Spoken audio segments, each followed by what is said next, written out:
en tant que représentant personnel du président de la République. Donc, je suis beaucoup plus un émissaire, un porteur de messages.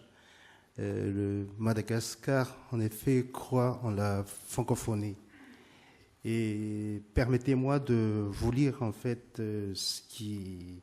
un message du président. Dans un peu plus d'un an, Madagascar aura le plaisir de vous accueillir pour la tenue du 16e sommet de la francophonie à Antananarivo. Comme il a souligné ce matin, Madagascar met en œuvre une stratégie économique opérationnelle basée sur un développement multipolaire, multisectoriel et inclusif, respectueux de son écologie et de sa biodiversité. Les objectifs de développement durable doivent permettre d'affronter les enjeux écologiques, mais aussi surtout de faire face aux défis de la pauvreté et de l'inclusion économique et sociale d'une population qui passera de 24 millions aujourd'hui à 100 millions d'habitants à la fin de ce siècle.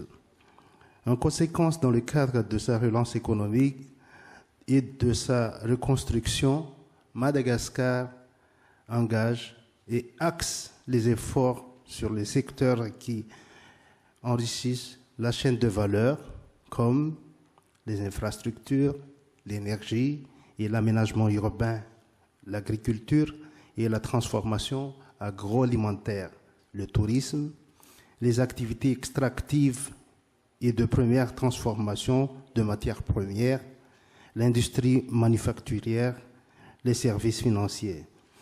L'espace économique francophone, avec ses outils de coopération, ses entreprises, ses capacités d'investissement, peut contribuer efficacement à l'accomplissement de ce plan de développement partagé et responsable.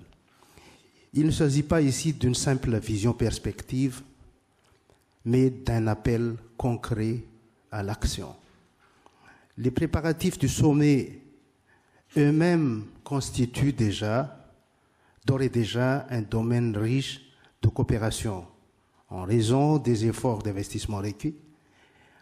Et nous invitons les entreprises ici présentes à s'associer à ces investissements qui portent sur les infrastructures, l'hôtellerie, la logistique, la sécurité, la communication et les ressources humaines. Nous souhaitons que ce partenariat dans la préparation du 16e sommet soit l'une des retombées matérielles du forum économique que nous venons de vivre ensemble aujourd'hui. Donc, au nom du président de la République de Madagascar, je vous donne donc rendez-vous à Madagascar dès que possible, mais au plus tard, le 15 au 21 novembre 2016. Merci.